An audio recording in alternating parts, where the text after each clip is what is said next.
Silent heart attack पण आहे, म्हणजे ते तर कळतच नाही कोणाला. आता हे सगळ्यात महत्त्वाचं. सायलेंट हार्ट अटॅक म्हणजे काय, तर तुम्ही बघितलं असेल, ज्या लोकांची शुगर ही एकदम अनकंट्रोल असते, ठीक आहे, त्यांना कधी कधी म्हणजे चालताना काटा टोचला ते पण नाही कळत, ठेस लागलेली असते, रक्त निघतं तरी त्यांना लक्षात येत नाही.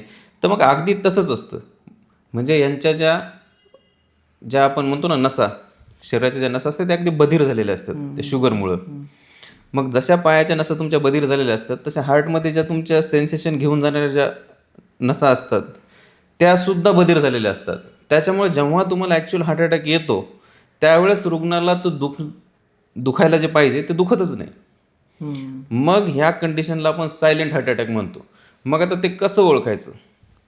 कधी कधी मग काय होतं, तर आपण बाकीचे जे सिम्पटम आहेत त्याच्याकडे लक्ष द्यावं लागतं. म्हणजे जसं का आता ज्यावेळेस डायबिटीजच्या पेशंटला एखाद्याला हार्ट अटॅक येतो, मग त्यांना अचानक खूप घाम येतो, ठीक आहे, म्हणजे त्यावेळेस BP वगैरे कमी होतो, त्याच्यानंतर अचानक खूप घाम येतो. म्हणजे ह्याला आपण अनयुज्युअल स्वेटिंग म्हणतो, की म्हणजे काही कारण नसताना अचानक खूप जास्त स्वेटिंग आली. त्याच्यानंतर वॉमिटिंग होत असेल, चक्कर आल्यासारखं जाणवत असेल, तर मग हे सायलेंट हार्ट अटॅक. आणि जसं आता हार्टचं थोडंसं पंपिंग कमी व्हायला सुरू होईल, मग त्यावेळेस रुग्णाला खूप धाप लागायला लागते, सरळ झोपता येत नाही. मग अशा काही गोष्टी आहेत. त्याच्यानंतर आम्हाला ते निदान करण्यासाठी याला आम्ही असोसिएटेड सिम्पटम ज्याला म्हणतो, यावर आम्हाला लक्ष केंद्रित करावं लागतं.